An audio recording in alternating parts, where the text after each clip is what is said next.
너 같은 놈이 우리 집안을 망쳤어. 재벌가 장인의 아주 서늘한 한마디였죠. 평생 운동만 해온 태권도 국가대표 출신. 그가 어떻게 재벌가의 정말 거센 폭풍 속으로 걸어 들어가게 되었을까요? 오늘 저희가 전해드릴 사연 여러분 끝까지 집중해주세요. 여러분의 추억을 더듬는 옥상에 누워입니다. 네, 안녕하세요. 옥상에 누워입니다. 오늘 저희가 전해드릴 이야기는요, 정말 한편의 드라마 같은 사연입니다. 네, 맞아요. 사연 주신 청취자분의 허락을 받고 저희가 좀 더 생생하게 전달해드리기 위해서 약간의 각색을 더했다는 점 미리 말씀드릴게요. 네, 이야기의 주인공은 강현우 씨입니다. 이분은 정말 평생 태권도 도복만 입고 살아오신 분이에요. 운동장, 땀냄새, 그런 게 인생의 전부였던 거죠. 그렇죠. 그런 현우 씨 인생에 한 여자가 나타납니다. 바로 윤수민 씨인데요. 두 사람의 첫 만남은 방송국 행사장이었어요. 국가대표 은퇴 선수들의 시범 경기가 있던 날이었죠. 네, 현우 씨가 시범을 보이고 있는데 객석에서 유독 한 여자가 자기를 아주 또렷하게 바라보고 있더래요. 긴 생머리에 눈빛이 굉장히 인상적이었다고 합니다. 그게 바로 수민 씨였고요. 경기가 끝나고 다가와서 말을 걸었대요. 아주 밝고 당찬 목소리로요. 밝고 당찬 목소리로? 강현우 선수 맞으시죠? 저 윤수민이라고 합니다. 인터뷰 가능하실까요? 현우 씨는 처음엔 그냥 기자라고만 생각했대요. 당연히 인터뷰에 응했고요. 근데 인터뷰가 끝나고 나서 수민 씨가 불쑥 제안을 하더랍니다. 당돌하지만 호기심 가득한 톤으로. 현우 씨, 혹시 식사 같이 하실래요? 운동선수들이 어떤 음식을 좋아하는지 궁금했거든요. 현우 씨, 좀 당황했겠죠. 하지만 딱히 거절할 이유도 없고 또 호기심도 생겨서 쑥스럽게 수락을 했답니다. 네, 그렇게 저녁 식사를 같이 하게 됐는데 분위기가 아주 좋았다고 해요. 현우 씨는 자기 운동 이야기, 힘든 훈련 과정이라든지 울었던 기억 같은 걸 솔직하게 털어놨는데 수민 씨가 정말 진지하게 경청해 주더래요. 맞아요. 보통 사람들은 잘 모르는 운동선수의 고충 같은 거잖아요. 근데 그걸 자기 일처럼 들어주고 공감해주니까 현우 씨는 그때 뭔가 따뜻함과 위로를 크게 느꼈다고 합니다. 그렇게 두 사람은 빠르게 가까워졌어요. 서로에게 호감을 느끼고 연인 사이로 발전을 한 거죠. 네. 그런데 어느 날 수민 씨가 좀 조심스럽게 자기 집안 사정을 이야기하기 시작했대요. 조심스러운 톤으로 현우 씨, 사실 제 집안이 좀 복잡해요. 처음에는 그냥 좀 사는 집안인가 보다. 그 정도로만 생각했겠죠. 그런데 수민 씨 집에 초대를 받아 가게 되면서 현우 씨는 정말 큰 충격을 받게 됩니다. 네, 집이 상상 이상이었던 거죠. 대리석으로 된 거실에 딱 봐도 엄청 비싸 보이는 그림들이 걸려 있고 집안 분위기 자체가 굉장히 위압적이었다고 해요. 그렇죠. 현우 씨는 그날도 그냥 편하게 운동복 차림으로 갔는데 그 공간에 딱 들어서는 순간 엄청난 이질감을 느꼈다고 합니다. 여긴 내가 있을 곳이 아니구나. 이런 생각. 그리고 더 힘들었던 건 수민 씨 가족들의 반응이었어요. 특히 오빠들이 아주 싸늘하게 대했답니다. 네, 앉자마자 날선 질문들이 쏟아졌다고 해요. 마치 취조하듯이 말이죠. 운동선수, 태권도, 그거 은퇴하면 뭐 먹고 살 건데? 수민아, 네가 아무리 우리 집 막내라고 해도 이건 좀 아니지 않냐? 정말 면전에 대고 저런 말을 들었으니 현우 씨 마음이 얼마나 서늘했을까요? 그 순간 옆에 앉은 수민 씨가 현우 씨 손을 꽉 잡아주더래요. 그리고는 가족들을 향해서 아주 단호하고 또렷한 목소리로 선언을 했다고 합니다. 단호하고 또렷한 목소리로 저는 현우 씨랑 결혼할 거예요. 아무도 말리지 못해요. 와, 그 말에 집안 분위기가 완전히 얼어붙었겠죠? 네, 모두가 말을 잃은 그 순간에 현우 씨는 수민 씨에게서 어떤 강한 확신을 느꼈다고 해요. 이 여자라면 내 인생을 걸어도 되겠다. 그런 생각? 결국 수민 씨는 가족들의 반대를 무릅쓰고 집을 나왔습니다. 정말 대단한 결심이죠? 네, 발걸음이 가볍지만은 않았겠지만 아주 단단한 결심이었다고 해요. 현우 씨가 걱정스럽게 물었답니다. 정말 괜찮겠어? 괜찮을 거야. 아니, 괜찮게 만들 거야. 그렇게 두 사람은 오래된 아파트에 전셋집을 얻어서 새로운 시작을 했습니다. 이사 첫날 집 상태가 썩 좋진 않았대요. 퀴퀴한 냄새도 나고 벽지도 좀 벗겨져 있고. 그렇죠. 하지만 창문으로 햇살이 들어오는데 수민 씨가 그걸 보면서 아주 밝게 웃더래요. 어머, 이 각도 좋다. 그 초라한 풍경 속에서도 희망을 보는 수민 씨의 모습에 현우 씨는 또 한 번 반했다고 합니다. 그리고 얼마 뒤 두 사람은 정말 작은 결혼식을 올렸어요. 가족 몇 명, 친구 몇 명만 초대해서요. 뭐 화려한 예식장도 아니었고 수민 씨는 대여한 웨딩드레스를 입고 시장에서 산 꽃을 들었지만 현우 씨는 그 어떤 결혼식보다 이게 진짜 풍요로운 결혼식이라고 느꼈다고 합니다. 서로의 눈을 바라보며 나누는 진심 어린 약속. 특히 수민 씨가 나 당신 편이야 라고 속삭이는 듯한 그 눈빛에서 현우 씨는 지난날의 상처를 용서받고 위안을 얻는 기분이었다고 해요. 결혼 첫날 밤이었어요. 수민 씨가 조심스럽게 봉투를 하나 내밀더랍니다. 조심스럽게. 이건 내 적금이야.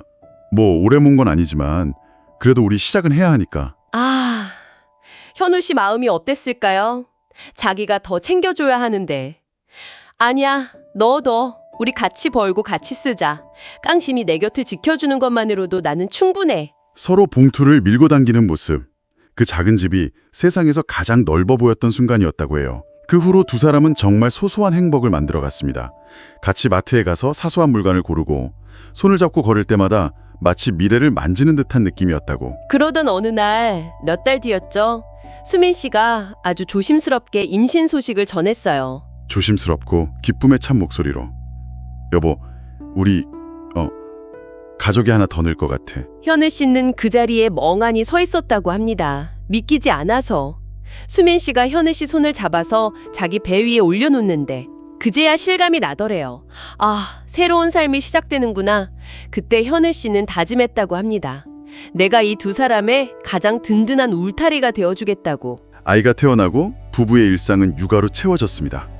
아이 3명을 부르고 작은 모비를 달아주고 새벽에 번갈아 가면 수유를 여고 피곤했지만 함께라는 힘으로 하루하루를 버텨냈죠. 일상적인 대화들이 오고 갔고요. 당신 오늘 훈련은 몇 시야? 첫 타임. 애 재우고 바로 나갈게. 네, 그렇게 평범한 듯 보였던 일상에 다시 균열이 생기기 시작합니다. 어느 날 수민 씨 휴대폰으로 문자 메시지가 하나 왔어요. 아버지의 입원 소식이었죠. 수민 씨가 그 문자 화면을 한참 동안 바라보더래요. 문장은 아주 담담했는데 보낸 사람 이름도에 찍힌 점 하나가 유난히 무겁게 느껴졌다고 합니다. 그리고 혼자 병원에 다녀오겠다고 했어요. 현우 씨는 좀 불안했지만 수민 씨의 의지가 확고했죠. 차분하지만 단호하게 나 혼자 다녀올게. 아버지랑 우리 둘이 해야 할 얘기가 좀 있어. 그날 밤늦게 돌아온 수민 씨 표정이 어딘가 낯설었다고 해요. 많이 지쳐 보였고요. 낮고 지친 목소리로 많이 늙으셨더라. 현우 씨는 더 이상 묻지 않았습니다. 그 침묵이 때로는 예의라는 걸 알았으니까요. 그런데 그 무렵부터 이상한 소문이 돌기 시작했어요. 수민 씨 아버지가 남긴 유언장에 대한 소문이었죠. 네, 재산을 모든 자식에게 균등하게 분배한다는 내용이라는 거였어요. 이게 그냥 가벼운 소문이면 좋았을 텐데 그게 아니었나 봐요. 그 소문이 아주 무거운 파문을 일으키기 시작했습니다.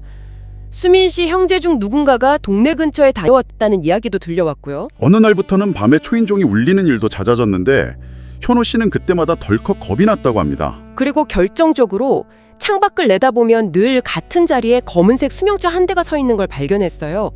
밤새도록 자리를 지키는 그 차. 특히 비가 오는 밤이면 그 차가 더 스산하고 불안하게 느껴졌다고 합니다. 혹시 우리 쪽을 누가 보고 있는 건 아닐까? 수민 씨는 손톱을 입술에 대고 한참 생각하더니 이렇게 말했대요. 아니었으면 좋겠어. 하지만 아니라고 말할 자신이 없어. 현우 씨는 뭔가 아주 불길한 예감에 사로잡혔습니다.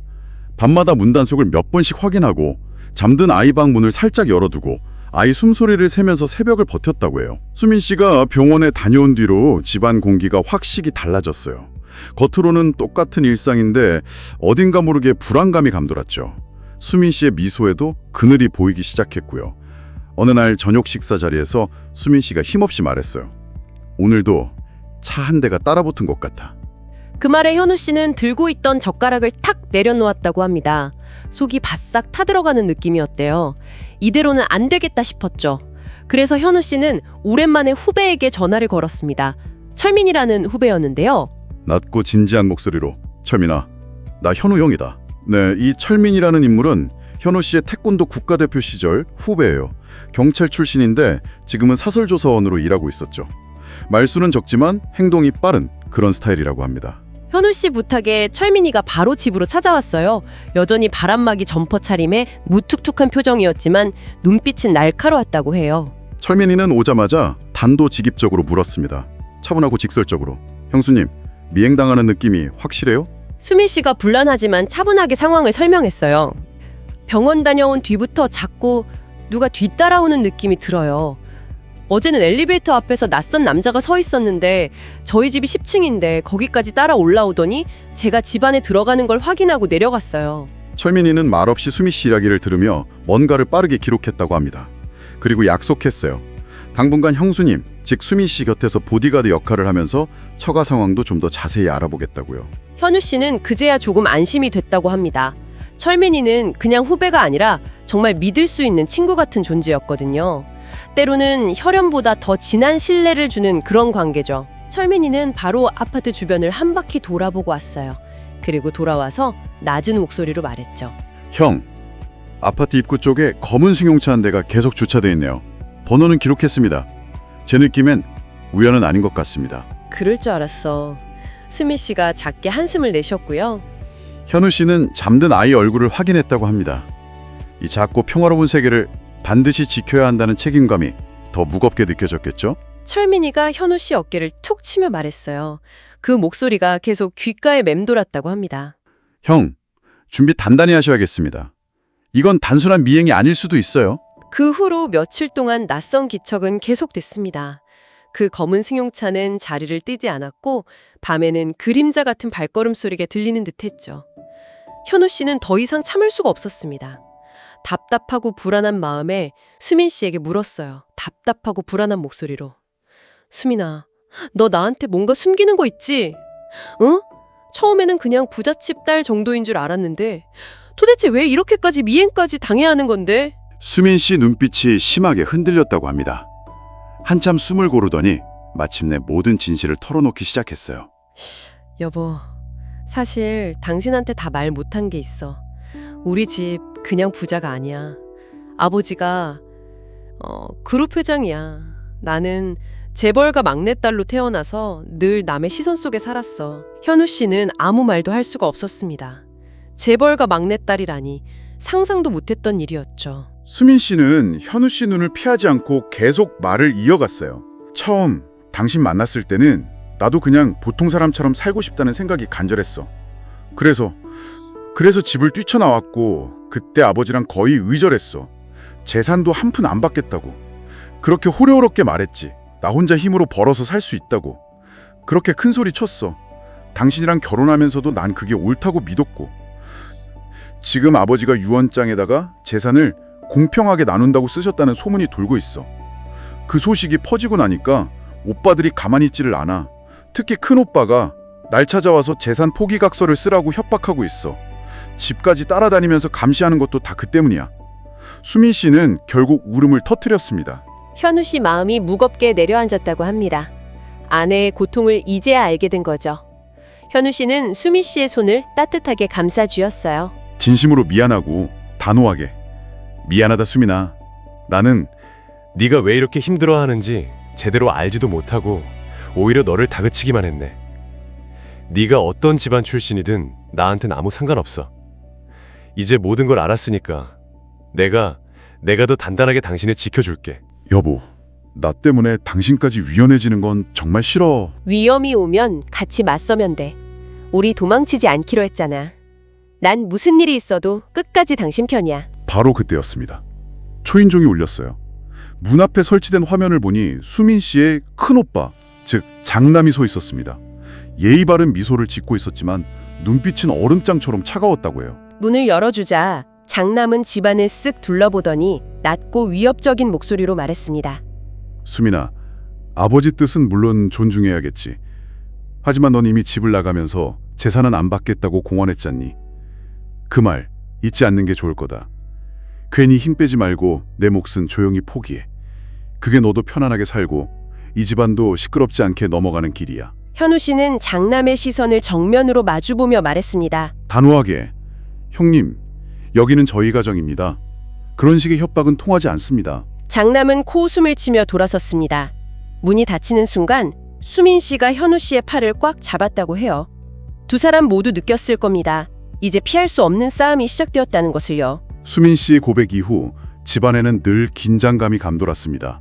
현우 씨는 밤에 잠을 제대로 이루지 못했고요. 어느 날 늦게 귀가하는데 아파트 입구에서부터 뭔가 낯선 기운이 느껴지더래요. 엘리베이터 앞에 웬 남사가 서 있었는데 현우 씨와 눈이 마주치자 황급히 모자를 눌러쓰고 계단 쪽으로 몸을 숨기더랍니다. 불안감이 엄습했죠. 집에 들어서니 거실불이 꺼져 있었고 수민 씨가 창밖을 보며 홀로 서 있었는데 그 뒷모습이 유난히 작아 보였다고 해요. 걱정하며 여보, 왜 불도 안 켜고 혼자 이러고 있어? 당신 왔어? 오늘 낮에도 이상한 전화가 계속 왔어. 목소리가 낮고 몹시 피곤해 보였대요. 어떤 전화? 아무 말도 안 하고 그냥 숨소리만 계속 들려. 몇 번을 받아도 똑같아. 아니 아니라는 확신이 들었죠. 현우 씨는 바로 철민이에게 다시 전화를 걸었습니다. 목소리가 다급했죠. 다급하게. 철민아 미안한데 혹시 좀 더 알아봐 줄 수 있겠니? 아무래도 수민이 오빠들 쪽에서 뭔가 꾸매고 있는 것 같아. 느낌이 아주 안 좋아. 철민이는 잠시 침묵하더니 한숨을 쉬며 말했대요. 선배, 이건 선배한테만 말씀드리는 건데 사실 이미 장남 쪽에서 수상한 움직임이 포착됐습니다. 좀 질환 좋은 건달들하고 접촉한 정황이 있어요. 현우 씨는 큰 충격을 받았습니다. 건달이라니.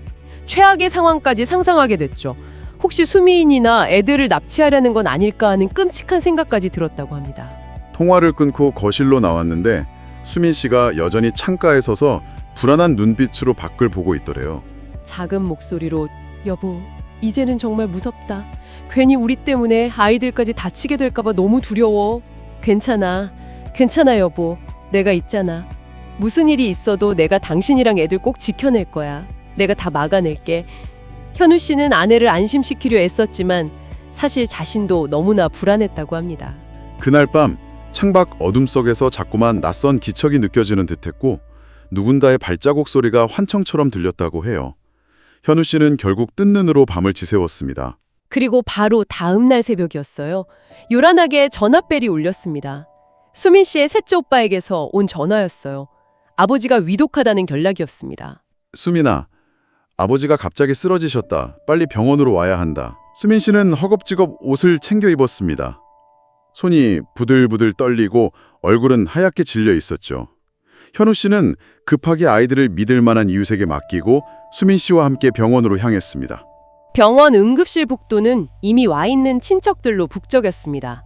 그런데 응급실 입구를 지키고 서 있는 장남이 현우 씨를 발견하자마자 싸늘한 시선으로 비아냥거리더래요. 이런 데까지 따라오는 건가? 여기가 자네 같은 사람이 올 자격이 있는 자리라고 생각하나?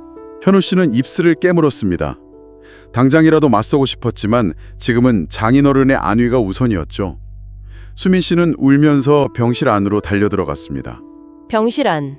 장인어른은 산소 마스크를 쓴 채 헬쑥한 얼굴로 누워 계셨습니다. 식은땀을 흘리며 힘겹게 숨을 쉬는 모습이었죠. 수민 씨는 아버지의 손을 잡고 흐느꼈습니다. 아버지, 저예요. 수민이 왔어요, 아버지. 장인어른은 간신히 눈을 떴습니다. 손가락을 움찔거리며 뭔가 말을 하려는 듯 입술을 달싹였지만 소리가 나오진 않았죠. 바로 그때 옆에 서 있던 장남이 들으라는 듯이 낮은 목소리로 중얼거렸습니다. 괜히 왔네. 애초에 유언장 같은 것만 남기지 않으셨어도 이런 꼴은 없었을 텐데. 참, 욕심 때문에 집안을 아주 망쳐놓으시는군. 현우 씨는 장남을 노려봤습니다. 주먹이 불끈 쥐어졌지만 병실 안에서 소란을 피울 순 없었죠. 가까스로 분노를 억눌렀습니다. 그때 수민 씨가 현우 씨 손을 다시 꼭 잡았어요. 눈빛이 아주 간절해 보였습니다. 여보, 아버지께서 우리를 보고 싶어 하셨던 것 같아. 아마 마지막으로.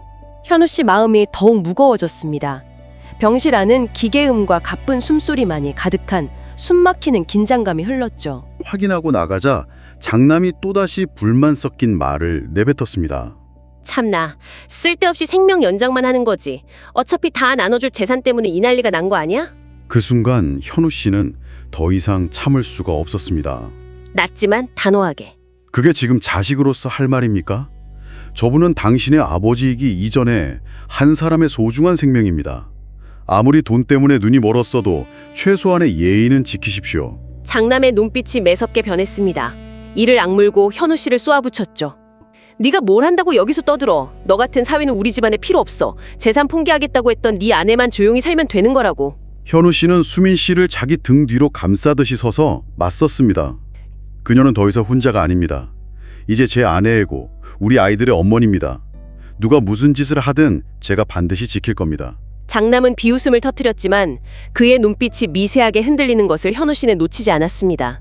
현우 씨의 단호한 각오를 읽은 듯 보였죠. 병실을 나와 복도에 서자 긴장이 풀리면서 온몸에 힘이 빠지는 것을 느꼈습니다. 옆에서 수민 씨는 소리 없이 울고 있었고 현우 씨는 아내의 손을 더 꽉 잡았습니다. 이 싸움에서 절대 물러서지 않으리라 다시 한번 굳게 다짐하는 순간이었습니다. 그 후 며칠간은 별다른 일이 없는 듯했습니다. 하지만 폭풍전야의 고요함이었죠. 바람이 유난히 거세게 불던 날이었습니다. 현우 씨는 그날따라 훈련이 일찍 끝나서 집에 와 아이와 저녁을 먹고 있었어요. 그런데 수민 씨가 갑자기 급한 약속이 생겼다며 서둘러 나갈 채비를 하는 거였습니다. 금방 다녀올게. 라고 말하고 나갔지만 현우 씨는 왠지 모를 불안감에 휩싸였다고 해요. 창밖으로 바람에 흩날리는 낙엽을 보며 불안하게 휴대폰만 만지작거리다가 결국 다시 철민이에게 전화를 걸었습니다. 불안한 목소리로 철민아, 혹시 오늘 수민이 좀 지켜봐 줄 수 있겠니? 뭔가 느낌이 계속 안 좋아. 철민이는 잠시 침묵하더니 낮은 목소리로 답했습니다. 알겠습니다, 형. 제가 바로 사람 붙이겠습니다. 형도 혹시 모르니 일단 대기하고 계세요. 시간은 더디게 흘렀습니다. 아이들을 재우고 나서도 불안감은 좀처럼 가시지 않았죠. 그리고 얼마 지나지 않아 철민이에게서 다급한 전화가 걸려왔습니다.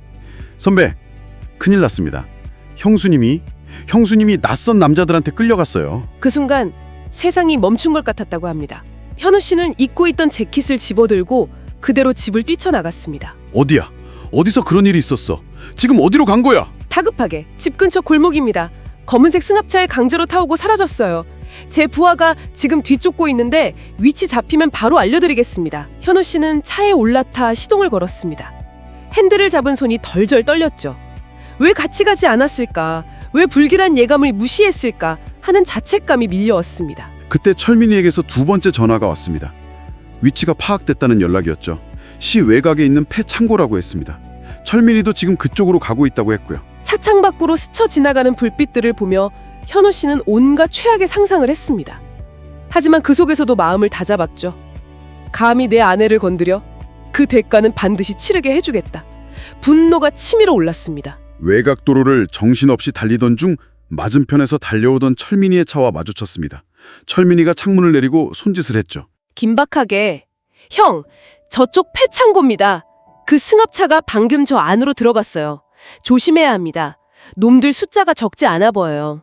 현우 씨는 말없이 고개를 끄덕였습니다. 심호흡을 크게 한 번 했죠.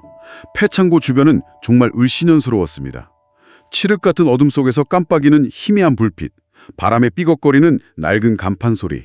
심장이 미친 듯이 요동쳤지만 두려움보다는 분노가 더 크게 느껴졌습니다. 수민아, 조금만 기다려. 내가 반드시 구해줄게. 폐창고 앞에 도착했습니다. 주변은 인적이 드물고 가로등 불빛마저 희미했죠. 낡은 철문이 바람에 덜컹거리는 소리가 유난히 크게 들렸습니다. 현우 씨와 철민이는 서로 눈빛을 교환했습니다. 철민이가 낮은 목소리로 속삭였어요. 놈들이 저 안에 있습니다. 차 2대가 세워져 있는 걸 확인했어요. 수민이는 분명 안에 있겠지. 현우 씨의 목소리는 분노로 떨리고 있었습니다. 선수 시절 중요한 결승전을 앞둔 것 같은 혹은 그 이상의 극도의 긴장감이 온몸을 감쌌습니다. 그때 창고 안쪽에서 남자들의 희미한 대화 소리와 웃음소리가 새어나왔습니다. 야, 그 여자 생각보다 얌전히 있더라. 어차피 돈 문제만 해결되면 바로 풀어주라는데 뭐. 시키는 대로만 하면 되는 거야. 괜히 일 더 꼬이게 만들지 말고 깔끔하게 끝내자고. 현우 씨는 이를 악물었습니다. 역시 장남의 사주가 틀림없었죠. 철민이가 눈빛으로 신호를 보냈습니다. 지금 들어갑시다. 현우 씨는 고개를 끄덕였죠. 두 사람은 창고 옆에 있는 작은 문을 통해 조심스럽게 안으로 들어갔습니다. 창고 내부는 먼지가 자욱했고 천장에 달린 전등 몇 개가 희미하게 깜빡이고 있었죠. 그리고 저 안쪽 구석에 의자에 밧줄로 묶여있는 수민 씨의 모습이 보였습니다. 공포에 질린 눈, 입에는 테이프가 붙여져 있었고요. 그 모습을 본 순간 현우 씨의 눈앞이 붉게 물드는 것 같았다고 합니다. 괴한 선어목 목소리 톤. 어이쿠, 뭐야, 너희들. 한 괴한이 놀라서 소리쳤습니다. 동시에 괴한 선엇이 두 사람에게 달려들었습니다. 철민이가 날렵하게 한 명의 팔을 꺾어 제압했고 현우 씨는 거의 반사적으로 달려드는 다른 남자의 정강이를 오른발로 강하게 걷어찼습니다. 퍽 하는 둔탁한 소리와 함께 남자가 비명을 지르며 쓰러졌습니다. 그 모습에 다른 괴한들이 잠시 주춤했죠. 내 놈들, 누구 사주받고 이런 짓을 하는 거냐? 당장 말해. 우리가 뭐 돈 되는 일이면 뭐든 하는 사람들이지. 근데 댁들은 누군데 쓸데없는 호기심을 부리시나? 현우 씨의 분노는 더욱 커졌습니다. 저 멀리 묶인 채 울고 있는 수민 씨의 모습이 눈에 들어왔죠. 절대로 저 여자한테서 당신들을 그냥 두지 않겠다. 그때 창고 안쪽에서 또 다른 발소리들이 들려왔습니다. 적어도 대여섯 명은 더 있는 것 같았어요. 현우 씨와 철민이는 다시 한번 눈빛을 교환했습니다. 형, 준비됐습니까? 그래, 이제 시작이다. 창고 안은 순식간에 아수라장이 되었습니다. 안쪽에서 쇠파이프나 강목을 든 남자들이 더 몰려나와 두 사람을 포위했죠. 현우 씨는 자세를 낮추고 심호흡을 했습니다. 선수 시절 몸에 밴 루틴이었죠. 이건 단순한 몸싸움이 아니었습니다. 수민을 지켜내기 위한 전쟁이었습니다. 쇠파이프, 강목, 괴한들이 든 무기들이 희미한 전등빛의 번뜩이었습니다. 살벌한 공기가 창고 안을 가득 메웠죠. 깜빡이는 전등 아래로 긴 그림자들이 어른거렸습니다. 저쪽에서는 수민 씨가 묶인 채 울고 있었고요. 더 이상 물러설 곳이 없었습니다. 첫 번째 괴한이 쇠파이프를 휘두르며 달려들었습니다. 현우 씨는 몸을 날렵하게 피하며 동시에 왼발로 상대의 복부를 강하게 찼습니다. 윽 하는 소리와 함께 괴한이 쓰러졌죠. 곧바로 다른 괴한이 뒤에서 현우 씨의 어깨를 잡았습니다. 현우 씨는 잡힌 팔을 비틀어 순식간에 꺾어버렸습니다.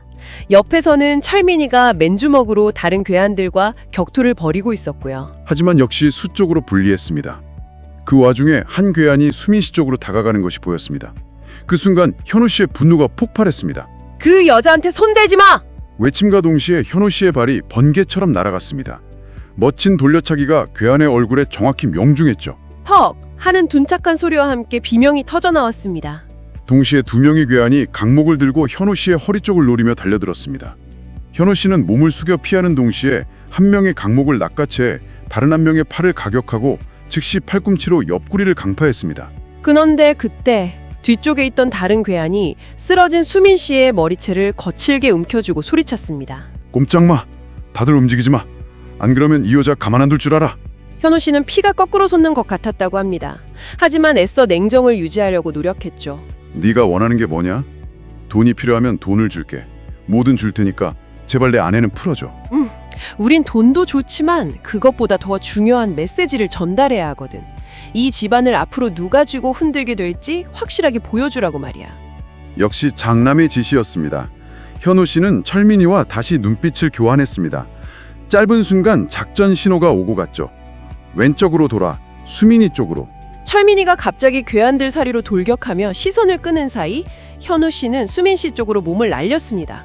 수민 씨 머리채를 잡고 있던 괴한의 손목을 강하게 꺾어버렸죠. 괴한이 비명을 지르며 물러섰고 수민 씨가 풀려났습니다. 울먹이며 여보. 안심시키며 괜찮아 수민아. 이제 곧 안전해질 거야. 걱정 마. 바로 그 순간 창고문이 거칠게 열리는 소리가 들렸습니다. 그리고 여러 명의 발소리가 창고 안으로 다급하게 들어오는 소리가 들려왔죠. 싸움은 아직 끝나지 않았습니다. 네, 정말 숨막히는 격추 끝에 현우 씨와 철민이는 수민 씨를 무사히 구해냈습니다. 하지만 이야기는 여기서 끝나지 않았죠. 맞아요. 아내를 구해 안도의 한숨을 내쉬며 집으로 돌아가던 길이었어요. 그런데 철민 씨 부하 중 한 명에서 급한 전화가 걸려왔습니다. 다급하게. 형님, 큰일 났습니다. 지금 병원에 이상한 놈들이 서성이고 있습니다. 직원들 퇴근 시간만 기다리는 눈치인데 아무래도 장인어른 병실 쪽을 계속 주시하는 것 같습니다. 그 말을 듣는 순간 현우 씨는 망설임 없이 핸들을 꺾었습니다. 병원으로요. 수민 씨에게는 집에 먼저 가 있으라고 단호하게 말했죠. 수민아, 당신은 먼저 집에 가 있어. 난 병원으로 바로 가야겠어. 여보 위험해. 같이 가. 아니, 당신은 아이들 곁을 지켜. 이건 내가 해야 할 일이야. 병원에 도착하니 아니나 다를까 정문 옆에 낯선 검은색 승합차가 세워져 있었고 몇몇 사내들이 담배를 피우며 눈치를 살피고 있었습니다. 현우 씨는 주먹을 꽉 쥐고 병실로 달려갔습니다. 병실 문을 벌컥 열자 믿을 수 없는 광경이 눈앞에 펼쳐졌습니다. 검은 옷을 입은 사내 2명이 장인어른의 산소 마스크를 벗기려 하고 있었고 다른 한 명은 베개로 얼굴을 누르려 하고 있었어요. 격분하여 외침. 이 자식들 지금 뭐 하는 짓이야? 현우 씨는 그대로 몸을 날려 베개를 낚아챘습니다. 순식간에 병실은 아수라장이 되었죠. 좁은 병실 바닥을 구르며 격투가 벌어졌습니다. 쇠붙이가 부딪히는 소리, 괴한들의 신음소리가 뒤엉켰습니다. 한 괴한이 링거 거치대로 현우 씨의 뒤통수를 내려치려는 순간 타이밍 좋게 찰민이와 그의 부하들이 병실로 들이닥쳤습니다. 네, 정말 영화의 한 장면 같았겠네요. 결국 출동한 경찰들이 괴한들을 모두 제압했습니다. 현우 씨는 비틀거리면서도 마지막까지 괴한의 턱에 주먹을 날렸다고 해요. 다행히 의료진의 빠른 심폐소생술 덕분에 장인어른은 다시 호흡을 되찾으셨습니다. 모든 상황이 종료되자 현우 씨는 그 자리에 힘없이 주저앉았다고 합니다. 다시는 이런 아슬아슬한 고비가 반복되지 않기를 간절히 바라면서요. 병원에서 난동을 부리다 연행된 사내들은 처음에는 범행을 부인했습니다. 그냥 우연히 돈 받고 시키는 대로 했을 뿐이라고 발뺌했죠. 하지만 철민이가 미리 준비해둔 증거가 있었습니다. 바로 괴한들에게 돈이 흘러들어간 계좌 내역이었는데요. 추적 결과 그 돈은 장남의 차명 계좌에서 조폭 조직을 거쳐 전달된 것으로 밝혀졌습니다. 이 증거는 즉시 경찰에 넘어갔고요. 네, 결정적인 증거는 또 있었죠. 병원 CCTV 영상이었습니다. 병실에 침입했던 사내들이 범행 직전에 장남의 최측근과 통화하는 장면이 고스란히 찍혀 있었던 겁니다. 빼도 박도 못하는 명백한 증거들이 나오자 장남은 더 이상 빠져나갈 구멍이 없었습니다. 경찰서 앞은 기자들로 인산인해를 이루었습니다. 경찰 조사를 받고 나오는 장남은 잔뜩 격앙된 목소리로 소리쳤죠. 이건 전부 모함이야. 저 증거들은 다 조작된 거라고. 하지만 곧이어 경찰이 휴대폰 통화 기록과 계좌 내역 등 결정적인 증거들을 공개하자 장남의 얼굴은 새파랗게 질려갔습니다. 그리고 그 자리에는 수민 씨도 있었습니다. 그녀는 몰려든 언론 앞에서 차분하지만 단호한 목소리로 선언했습니다. 제 큰오빠는 자신의 탐욕을 위해 아버지를 죽이려 했습니다. 그리고 우리 가족을 위협했고 저희 부부를 끝까지 몰아세웠습니다. 저는 더 이상 이 집안의 추악한 일들로 세상이 어두워지는 것을 두고 보지 않겠습니다. 결국 장남에게 수갑이 채워졌습니다. 그는 연행되는 순간까지도 현우 씨를 노려보며 이를 갈며 말했죠. 너 같은 굴러온 돌 때문에 우리 집안이 망했어. 현우 씨는 그런 장남을 차갑게 바라보며 대답했습니다. 아닙니다. 당신이 스스로 당신의 집안을 무너뜨린 겁니다. 며칠 뒤 장인어른은 완전히 의식을 되찾았습니다. 병실에 찾아온 현우 씨의 손을 잡고 눈물을 글썽이며 말씀하셨죠. 현우야, 자네 덕분에 내가 목숨을 건졌다네. 정말 고마웠네. 이제 나는 더 이상 이 회사를 이끌어갈 힘이 없어. 자네가 내 뒤를 이어주지 않겠나? 하지만 현우 씨는 조용히 고개를 저었습니다. 정중하고 소신 있게. 아버님, 제게는 너무 과분한 제안이십니다. 저는 그저 제 아내와 아이들 곁을 지키고 싶습니다. 그리고 제가 평생 해왔던 것처럼 태권도 제자들을 지도하며 살아가는 것이 제 꿈입니다. 대신 아버님께 한 가지 부탁드려도 괜찮겠습니까? 장인어른은 현우 씨의 눈을 잠시 바라보더니 말없이 고개를 끄덕였습니다. 괜찮으시다면 그룹 차원에서 태권도를 비롯한 청소년 스포츠 활동을 지원하는 프로그램을 만들어 주셨으면 합니다. 아이들이 올바른 길을 걷고 더 넓은 세상을 경험할 수 있도록 기회를 주시면 좋겠습니다. 그 말을 들은 장인어른은 희미하게 미소를 지으며 말했습니다. 자네야말로 참된 사위로구나. 내 딸이 왜 그토록 자네를 선택했는지 이제야 알겠네. 그리고 며칠 후 열린 그룹 이사회에서 장인어른은 모두의 예상을 깨고 막내딸인 수민 씨를 자신의 공식 후계자로 지명했습니다. 기자들 앞에 선 수민 씨는 담담하면서도 당당하게 자신의 포부를 밝혔죠. 저는 아버지의 뜻을 이어받아 공정하고 투명한 경영을 하겠습니다. 우리 회사는 더 이상 소수의 사익을 추구하는 것이 아니라 사회와 함께 성장하며 모두를 위한 길을 걸어갈 것입니다. 현우 씨는 그런 아내의 곁을 든든하게 지키고 서 있었습니다. 그리고 3년이라는 시간이 흘렀습니다. 현우 씨는 국제대회에 참가하는 국가대표팀의 지도자로 활발하게 활동하고 있습니다. 그의 태권도장에는 후배 지도자들과 어린 제자들의 웃음소리, 그리고 힘찬 기합 소리가 끊이지지 않죠. 수민 씨는 젊고 능력 있는 여성 경영인으로 주목받고 있습니다. 투명하고 혁신적인 리더십으로 회사를 성공적으로 이끌며 많은 사람들에게 좋은 평가를 받고 있고요. 그리고 그들의 집에는 이제 두 아이의 웃음소리가 가득합니다. 퇴근하고 돌아온 현우 씨 품에 막내 아이가 안기고 그런 부자를 바라보는 수민 씨와 현우 씨는 따뜻한 눈빛을 교환합니다. 따뜻한 미소와 함께 여보, 생각해보면 내 인생에서 가장 잘한 선택은 바로 당신을 만난 거였어. 나야말로 이 세상에서 최고의 행운하지. 당신의 선택을 받았으니까. 창밖으로는 아름다운 저녁 노을이 지고 있었습니다. 온갖 시련을 함께 이겨내고 마침내 평범하지만 소중한 행복을 찾은 가족. 그들은 이제 흔들림 없이 자신들의 새로운 길을 향해 함께 걸어가고 있습니다. 네, 정말 재발과의 숨막히는 암투 속에서도 서로에 대한 굳건한 믿음과 사랑으로 모든 역경을 이겨낸 한 부부의 이야기였습니다. 그렇죠. 진정한 행복이라는 것이 꼭 부나 명예에만 있는 것이 아니라 어쩌면 서로를 지키고자 하는 그 마음과 용기에서 시작되는 건 아닐까? 그런 생각을 다시 한번 하게 되는 것 같습니다. 오늘 저희가 전해드린 이야기가 여러분의 마음에도 작은 울림을 주었기를 바랍니다. 네, 저희 채널 구독과 좋아요 꼭 눌러주시고요.